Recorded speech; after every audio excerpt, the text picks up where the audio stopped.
Uttarakhand BJP प्रदेश अध्यक्ष महेंद्र भट्ट से जनतंत्र टीवी ने खास बातचीत की। इस दौरान महेंद्र भट्ट ने बजट को लेकर वित्त मंत्री निर्मला सीतारमण का धन्यवाद किया।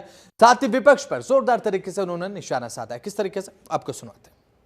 उत्तराखंड को बजट में मानो आपदा का बजट हो, रेल का बजट हो, उसमें एक पिटारा जैसा उनको मिला है। चलिए बात कर लेते हैं उत्तराखंड के प्रदेश अध्यक्ष है बीजेपी से महेंद्र भट्ट जी से।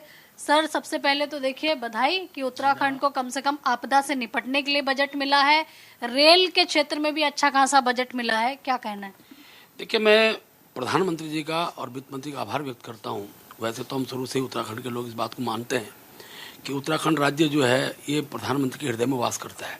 उस राज्य के विकास के लिए अनेकों बार अनेकों योजनाएं केंद्र द्वारा हमको प्राप्त हुई हैं, लेकिन इस बार का बजट बहुत सुखद बजट रहा है। राज्य के दृष्टिकोण से मैं कहूँ, हमारा क्षेत्र आपदा प्रभावित क्षेत्र है।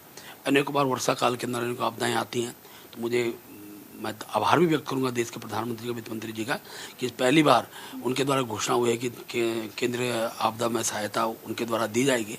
ये बहुत बड़ा एक प्रकार से मैं कहता हूँ, बीच में जोशीमठ का जो घटना हुई थी, अभी अनेकों बार यात्रा रूट पर सरकारी घटनाएं होती हैं, तो भारत सरकार द्वारा अनुमन्य धन जो व्यवस्था बनाई गई है, मैं उसके लिए आभारी हूँ। इसके साथ साथ रेल कनेक्टिविटी के लिए उत्तराखंड तरसता था, और मैं कह सकता हूँ आज चाहे कर्णप्रयाग रेल लाइन का बात हो, आपके बागेश्वर तक रेल लाइन का विषय रहा हो, Saharanpur Dehradun link rail line का विषय रहा हो, अनेकों रेल लाइनों को सुधार और विस्तारीकरण का विषय रहा हो, तो आज 5,000 से अधिक करोड़ रुपए की धनराशि उत्तराखंड राज्य को प्राप्त हुई है। तो ये स्वाभाविक रूप से मैं कह सकता हूँ आने वाला समय उत्तराखंड राज्य के अंदर विकास का एक बहुत बड़ा केंद्र स्वरूप में बनेगा, और हमारा जो धार्मिक यात्रा का जो क्षेत्र है वो बहुत उससे हमको लाभ प्राप्त होने वाला है।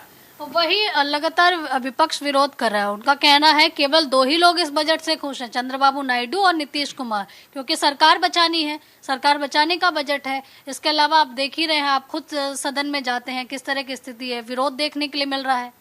देखिए, जब इशू समाप्त हो जाते हैं, इस बार का जो बजट है वो देश के विकास का बजट है। पहली बार इस बजट के अंदर जाति केंद्रित बजट नहीं है, और जो मोदी जी ने अपने उद्बोधन में कहा था कि देश के अंदर 4 जातियाँ रहेंगी, गरीब, किसान, युवा और महिला, ये चारों जाति जो है उन 4 जातियों को आधारित ये बजट है। और मैं कह सकता हूं कि कांग्रेस के कालखंड का बजट में हमने पढ़ा है, हमने सुना है, कांग्रेस कभी राज्यों का नाम लेती नहीं थी, अपनी मन मर्जी से राज्यों को दिया जाता था। और संवैधानिक व्यवस्था है, देश संविधान के दायरे के अंतर्गत चलता है। राज्यों के द्वारा जो धनराशि मांगी जाती है उसका जो एस्टिमेट जो भारत सरकार के पास आता है, उन सब स्टेटमेंट जो एस्टिमेट आते हैं उन पर धनराशि मुहैया कराई जाती है। और क्यों ना हो, आखिरकार बिहार के लिए जो वहाँ का बोध गया है, ऐसे धार्मिक पर्यटन के स्थल है, उसके बारे में सोचना, तमिलनाडु के बारे में सोचना, कर्नाटक के बारे में, उत्तराखंड के बारे में, ये देश के जो मान बिंदु के स्थान है, उन स्थानों की अगर चर्चा सीतारमण जी ने कर दी, तो इसको कांग्रेस केवल राजनीतिक चश्मे से देख रही है। और मैं कह सकता हूँ कि ये बजट हर राज्य के विकास का बजट है, और कांग्रेस की इस प्रकार की हल्की राजनीति नहीं करनी चाहिए। धन्यवाद। तो देखिए, यहाँ आप महेंद्र भट्ट जी को सुन रहे थे, उत्तराखंड से बीजेपी के प्रदेश अध्यक्ष, जिनका कहना है कि कांग्रेस की साजिश है कि 4 धाम यात्रा को प्रभावित किया जा सके। इसलिए देखिए, केदारनाथ मंदिर को लेकर लगातार जो है ये प्रदेश भर में यात्रा निकाली जा रही है। कैमरा पर्सन संतोष के साथ आंचल यादव, जनतंत्र टीवी, दिल्ली।